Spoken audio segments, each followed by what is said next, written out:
સુધારો આવી જાય છે અને આપણા જીવનમાં ભક્તિ ભાવ જાગૃત થાય છે અને ભક્તિ ભાવ જાગૃત થાય છે તો બધો આપોઆપ આવી જાય છે. કોઈ વાતની ખામી ન રહે એ સાચે ઠપકારીને કહું છું.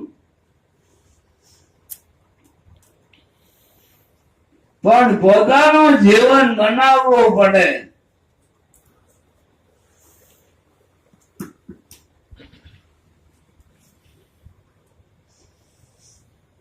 જયારે જયારે જોઈએ ત્યારે આવીને ઉભો જ રહેશે આપવા માટે. પણ આ વિચારો આપણામાં ઘૂંસાતા નથી અને આપણા સરવાળો કરતા નથી.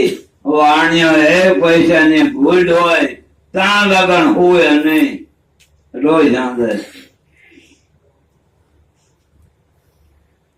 આપણે આપણો સરવાળો કરતા નથી અને કાળા મારી હવે ધોળાથી એમ તોય કઈ સરવાળાની ખબર પડે નહીં અને મારી નાખ્યા. હવે તો હાથમાં કઈ રહ્યું નહીં અને ભગવાન નું ભજન થયું નહીં. તારે આ જાણ લખણ આત્મશક્તિ છે,